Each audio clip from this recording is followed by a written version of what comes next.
Hello, my name is Mike Pfaff, and this is my YouTube channel, Living in the Illusion. And on our board here is our discussion from last week, or the last video.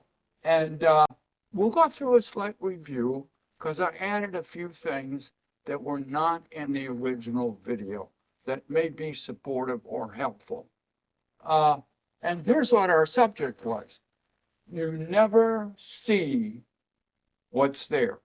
You never see what you think you see. Oh, how exciting is that? And what we went through here, you see our five senses, visual, auditory, kinesthetic, olfactory, and gustatory. So we have sight, sound, touch, smell, and taste. And those information comes through our senses, and each sense is supplying different information. And they're not connected.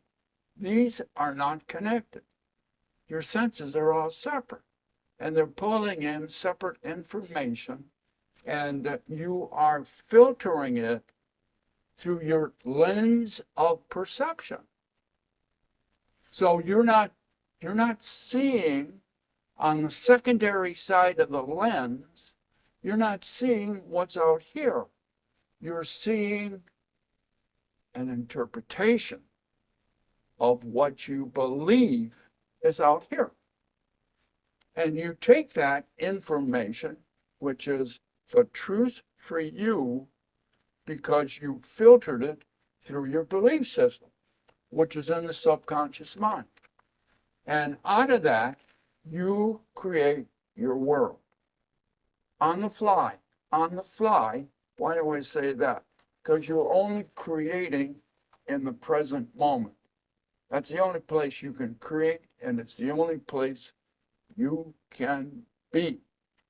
So you are taking all that information, creating your world through your mind-body interaction.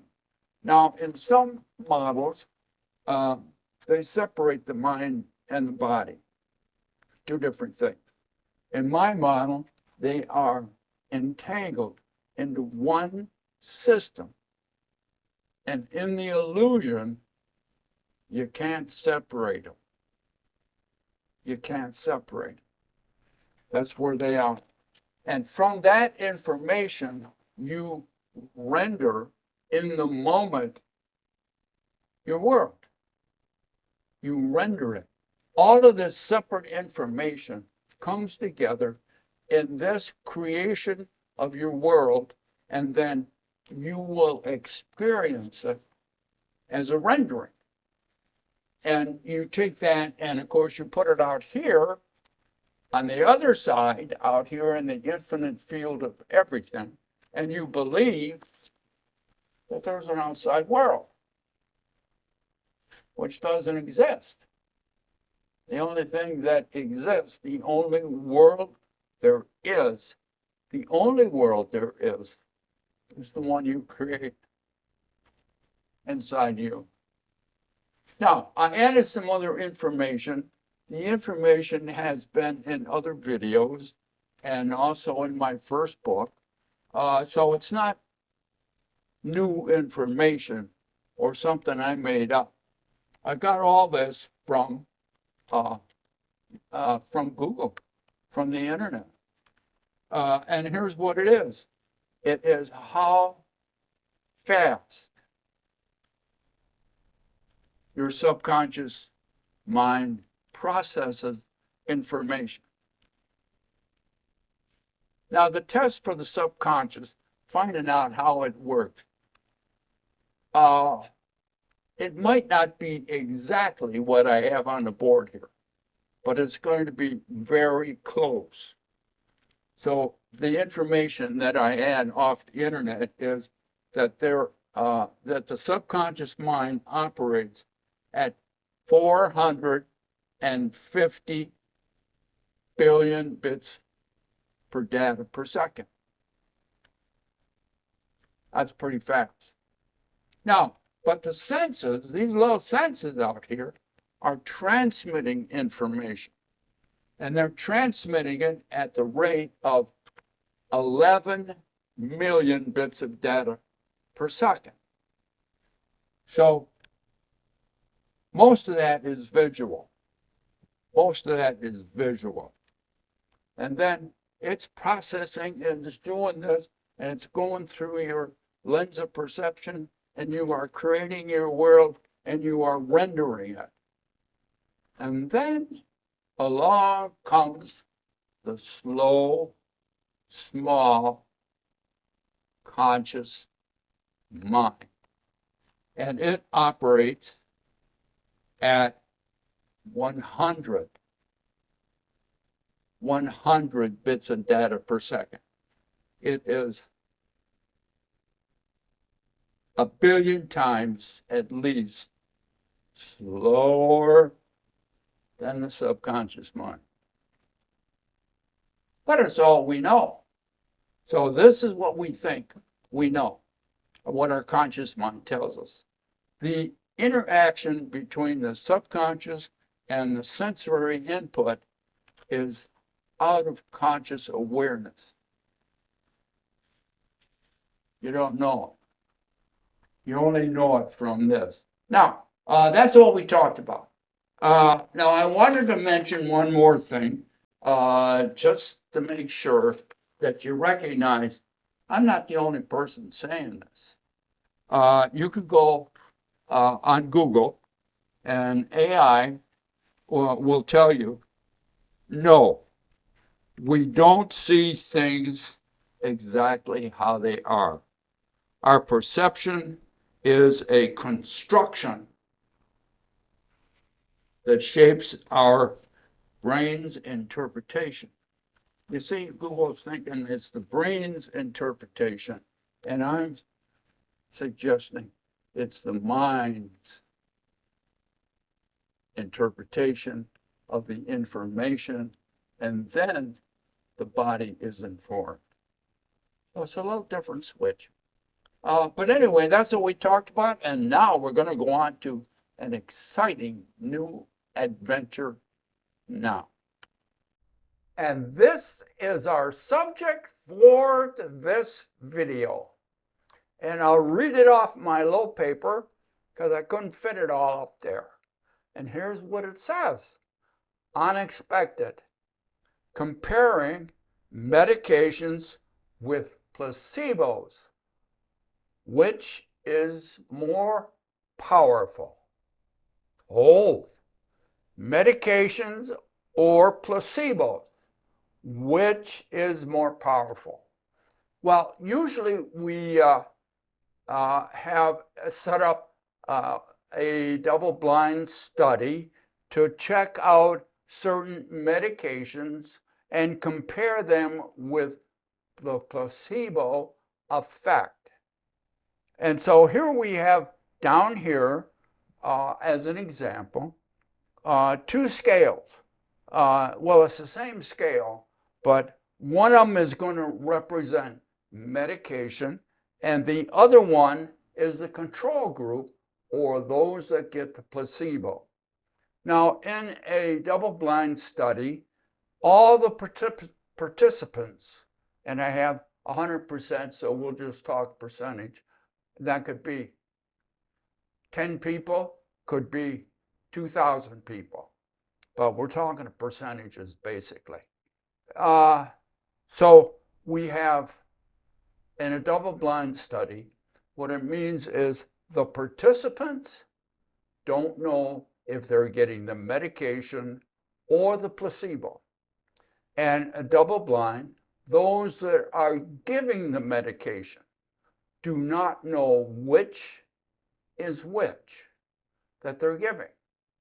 So they can't give any signals as to the whether they're getting the medication or the placebo. And that's kind of how it is. And in this effect, we do the best we can to make it kind of bland so that neither one of these gets any indication. So it's kind of, everybody gets the same procedure, everybody gets the same looking medication.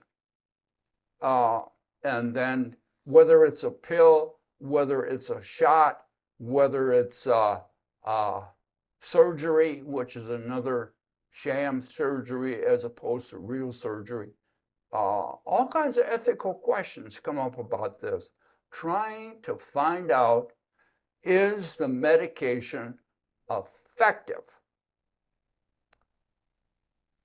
A lot of money riding on it. You spend thousands of dollars, millions of dollars coming up with a drug, and then you have got to compare it to a non-drug or a placebo. And therefore, the medication must be significant over the placebo. So this is all statistics, and they run charts and everything. So when the people come in, they get their blood tested, or they get their blood pressure checked, or whatever the procedure is that they all get, and therefore we don't know who's getting the medication. So here's, let me set this down for a minute.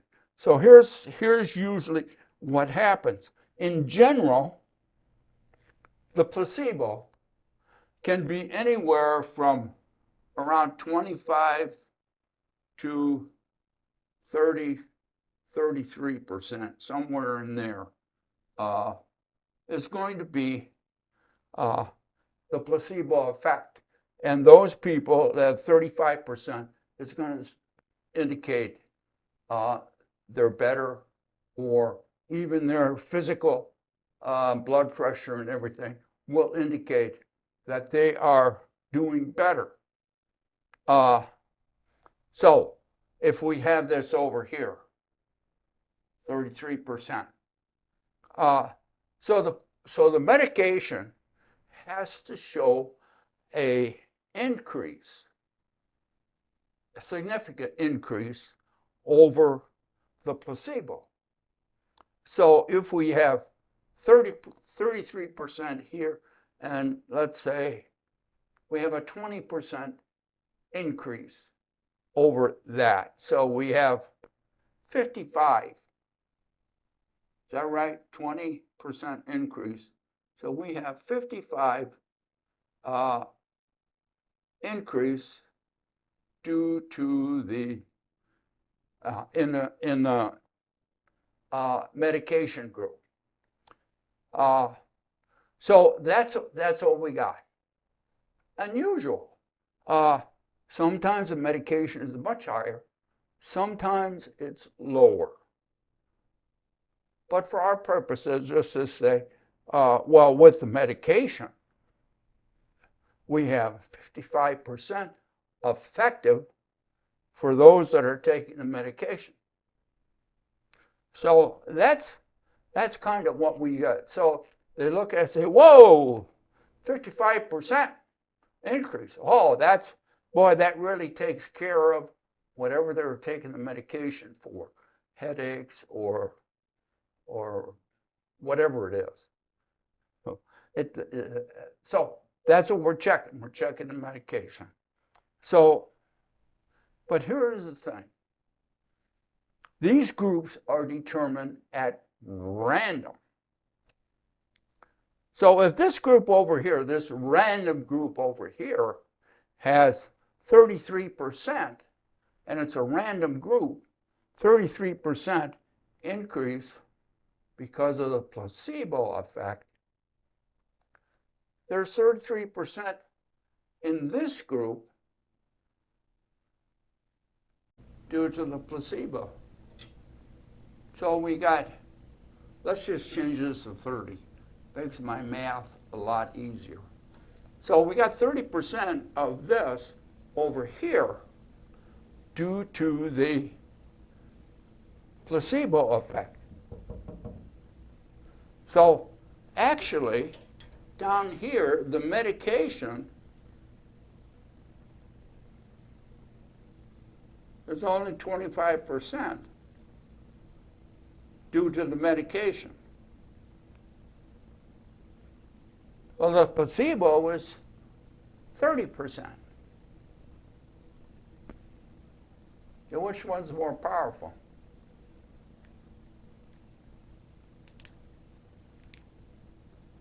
But they don't do that. They say, wow, this here is 55, and this one's only 30.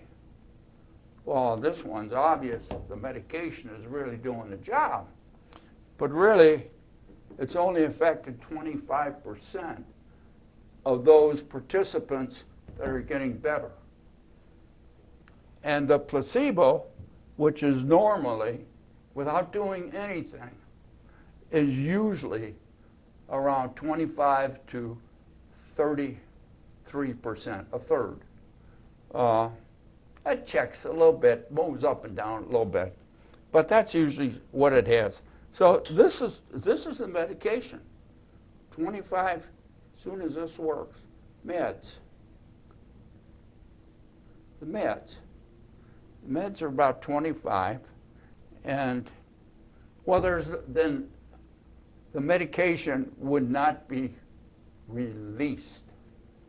Didn't pass the placebo effect.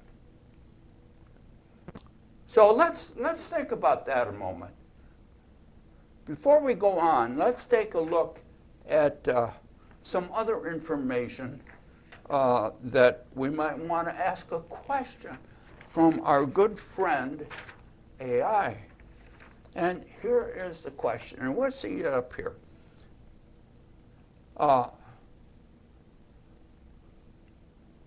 And it has to do, I'm going to have to change that, take that out, because I want to talk about something else first. So I'll see if I can edit that out.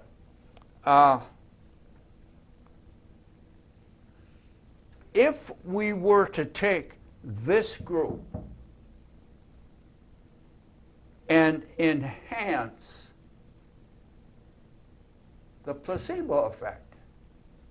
Now that's not double blind, because it's not going to be neutral. We're going to take this and increase the placebo effect. Now how do you do that? That's what I wanted to get to. And now we have to ask AI. Here's the question, and you'll see it up here.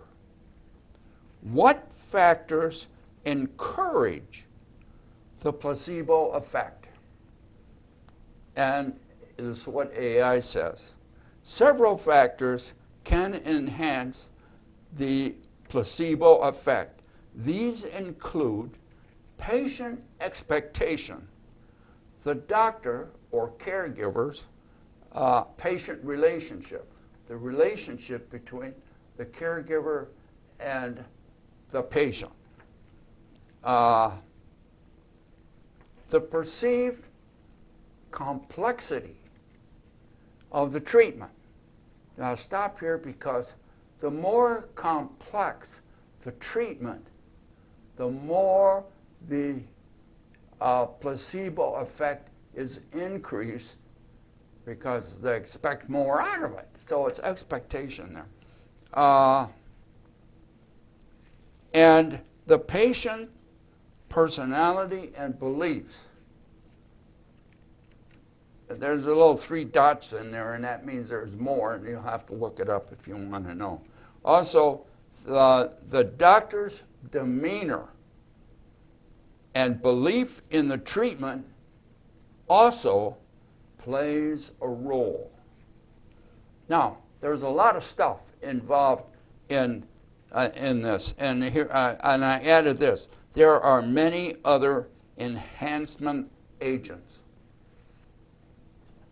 Just to give you an idea, the color of the pill, how big the pill is, the room in which it's given, the colors on the walls, the dress of the caregiver, how attentive the caregiver is or lack of enthusiasm, all kinds of stuff, the temperature of the room. you can't believe how many things go into enhancing this placebo effect. And so now, the reason, because we want to enhance the placebo effect as much as we can, as opposed to doing neutral and enhancing the medication effect. So if we enhance the placebo effect, it's been known to go up to 100%. Usually around 75, 72%, somewhere in there, if you enhance it. So now, if we enhance it to,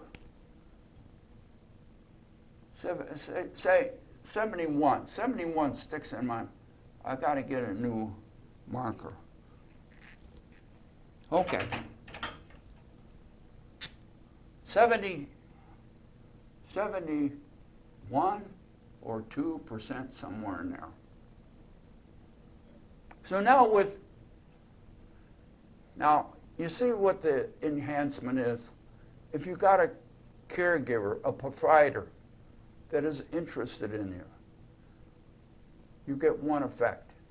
If you have a care provider that doesn't give a rat's, he's just there, or she's just there doing their job, it goes down, depending on what they say. And you can have a nocebo effect from the same kind of people and the same kind of environment, depending on the attitude of those involved. See, this placebo effect is very shy. It's not something that comes on all the time. And that's the difference between medication. They say, well, the medication, you can depend on it. It's always going to do what it's doing. And the placebo effect, you don't know about that. That could be down here at 25, or it could be up here at 71. We don't want to count on that. We'll just give you medication. But if you give the medication and improve the placebo effect, you're going to have a much better process going on for your health. So now, because the medication's only going to give 25%. So if you enhance it for both of these, you're both going to come up to, because it's a random study, you're both going to come up to 71%. And the medication itself, somewhere around 25. Well, it'll vary a little bit. Some medications are very effective. I'm not saying that the medications aren't effective. Oh, they can be very helpful. But just to depend on this test for this, not too effective. If you enhance the medication, enhance the placebo, you are going to get,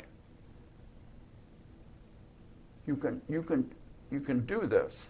You can enhance the placebo every time, just like you're saying, well, we can count on the medication, because we know what the factors are that go into enhancing the placebo effect. So in this, now you notice over here I put medication. That's physical stuff. Oh, we got chemicals and things like that. And there's physical. Of course, we know there's no physical stuff. Over here, the placebo, that's woo-woo stuff. But that non-physical stuff, when enhanced, will give you a tremendous increase in your health. So, now there are a couple other things I want to point out. And so, a lot of times in these studies, they do a lot of physical check. I dropped my other pen. They do a lot of physical stuff. Check your blood pressure, check your blood, your urine, titrate, all kinds of stuff. They give a lot of physical stuff. Then they're looking for biological markers that indicate that the medication is doing a better job. So think about the question.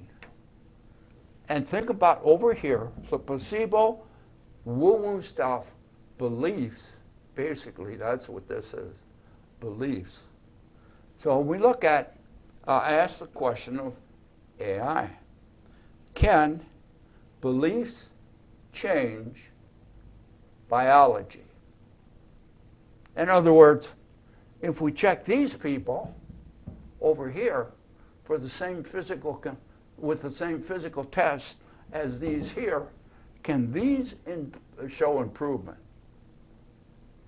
Well, let's see what AI says. Here's the question. Can beliefs change biology?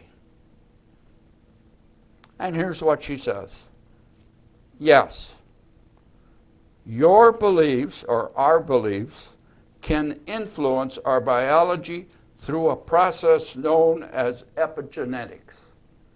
Now, epigenetics is a complete other process of understanding how genes work and how biology works.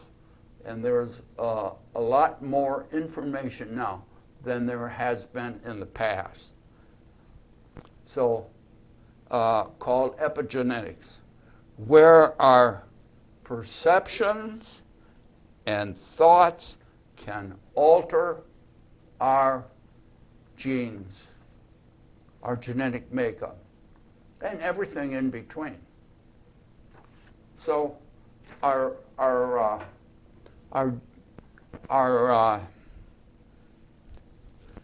beliefs can affect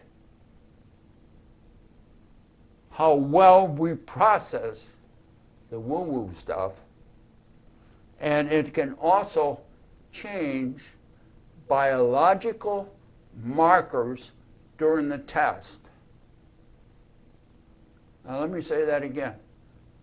Your beliefs can change your biology, which means your biological markers during the test.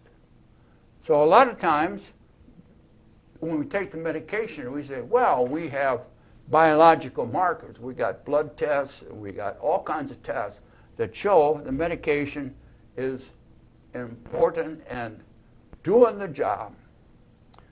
And over here, we got the same markers put in place by a different process through your belief system. Now, on other videos, I have stressed your world comes into focus because of your belief system. And if you want a different world, you got to change your belief system. So this is what we got. We're talking about. So now I'm gonna show you something, give you an idea, and it's a little bit off the beaten path, but I want to bring it to your attention. And I'm going to put this up here. Now here's a picture. You see this picture? In this picture, we have a Druid shaman. There's not many Druid shamans around now, but there are quite a few shamans. Shamanistic practices are quite, if you're in the right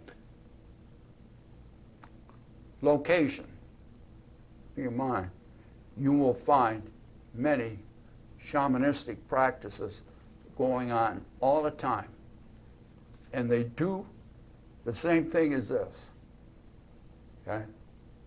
Now, you notice next to the shaman is a modern shaman. You see? Look at him there. They're both in disguise. What disguise are they wearing? The Druid shaman, based on the culture of the time, has a certain costume. And it's designed to know, for you to know, when he approaches, oh, this is for my health. He's going to help me. Look at, he's got animal skins on. Sometimes they wear headdresses, all kinds of stuff. Mostly men, but sometimes in certain cultures, women. And he's got a staff, and he's got a sack on his side. It's not showing up here too well. He's got a sack on his side where he carries herbs and other potent processes, dust that he can sprinkle on you, and all kinds of stuff to make you better. Now you look over here at the modern one. Well, he has a very important disguise that he puts on every day, goes to work. It's called a white coat. Now, if you're wearing a white coat, particularly if it says doctor on it, well, you know you're going to get help.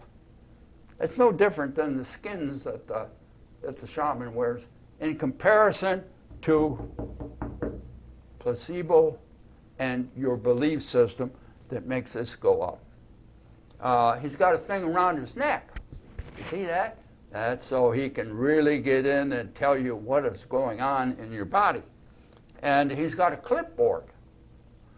And in his pocket, he can pull out a medication pad. And then he rakes the medication, gives you the medication. This is going to be very helpful for me. It's no different than when the Druid shaman pulls out magic dust and sprinkles it on top of you. What are they both playing to? The placebo effect, the belief system. And we have medications now, and they are very effective. But before medications were very effective, the effectiveness of the shaman or the medicine man or the wise woman and the herbs that come from nature were very effective also. Now, as effective as medication, well, we learn more stuff. But to believe that every time we get a medication it's going to help us, not necessarily, unless we have the belief that it is. And if we have the belief that the medication is going to help us and it's strong enough, doesn't matter what the medication is. It matters the size of the pill, the procedure, the ritual. See, rituals. Both shamans, the modern one and the Druid one, have rituals that they go through, that you know, your belief system knows, this is going to help me.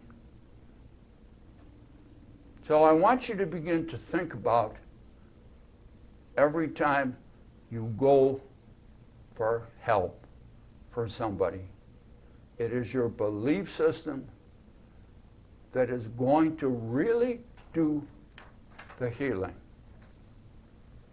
So let us now look at A Course in Miracles and see what the Course says about this. And here's what the Course says. The body cannot heal. because it can't make itself sick. It can't make itself sick. It needs no healing. Its healing, its health or sickness depends entirely on how the mind perceives it and the purpose that the mind would use it for. Now this is a little different, because what it's saying is what we've said in other videos recently. The body responds to the mind. The body responds to the mind. And whatever you're thinking over here is going to determine the output, not necessarily the medication. What you think about the medication is more important than the medication. What you think, what you believe, is going to have a direct effect on your healing process. And we say, oh no, healing, I'm sick because there are viruses and there are bacteria and there are all kinds of stuff like that, and there's accidents. Oh, people get sick, you know. That's true. But how fast you recover, or if you recover at all, depends on the belief system. The belief system determines the environment, the healing environment. And if the environment is negative, healing is going to be much slower. If the environment is enhanced through some of the things we talked about, enhancing the placebo effect, healing is much better, much quicker, less time being sick. Oh, there's a lot more to talk about here, but I'm just kind of skimming the surface on the idea of placebo. You get a woo-woo substance, but your belief system turns it into medication in the body, because your belief system affects your biology. And the body responds to the mind. Oh, there's much to talk about here in the illusion.